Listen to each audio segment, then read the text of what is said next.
Alright, I'll try and cover as much as I possibly can of the Skullman sequel manga that you wouldn't already know from reading the first volume, and covering anything that Kamen Rider Wiki doesn't have for extra bit of trivia about the monsters and their references. So the first thing to get out of the way is that the Skullman manga by Kazuhiko Shimamoto is not a reboot, technically speaking. It is actually a continuation of the one-shot, which makes things a little bit easier in some ways and harder in others. On the one hand, it's incredibly easy to be able to get into it because it covers what happened in the one-shot that you might not already know.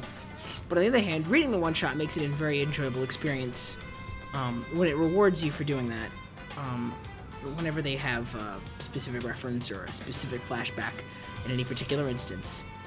To get that out of the way, I think it's important to acknowledge that there are other Ishinomori stories that you also might want to read ahead of time, just to be able to cover your bases on that.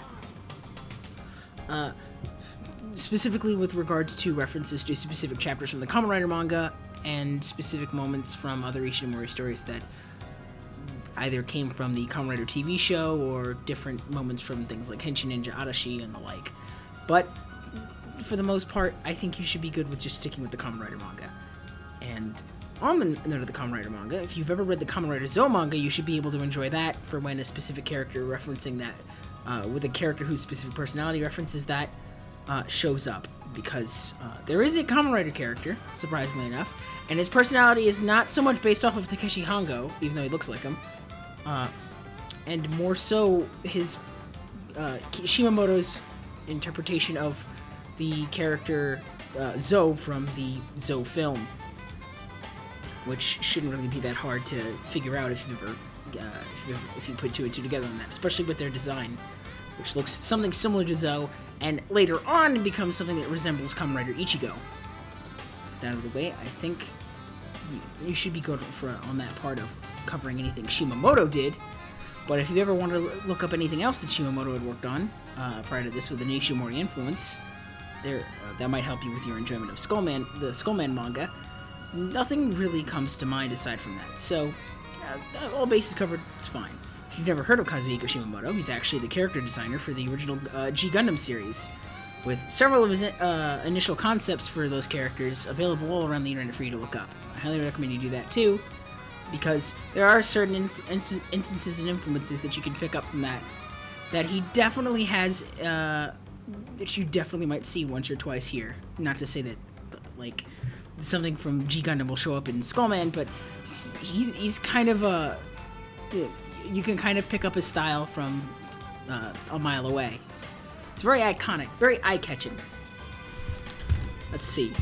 And also, to clear anything else up, this also has no ties to the separate standalone anime from the 2000s made by Studio Bones.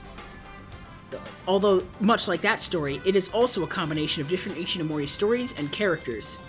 So that also benefits from your enjoyment if you actually take the time to look up and watch and read some of the characters and different lore and ideas from those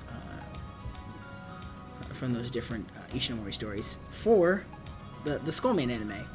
And then there's also the Skullman live action adaptation, both of which don't have anything to do with this manga. For any other information that you might need, you just go ahead and read the first volume, and that pretty much gives you all the information you need. Or that you would ever want, really. It's not much to go off of aside from that.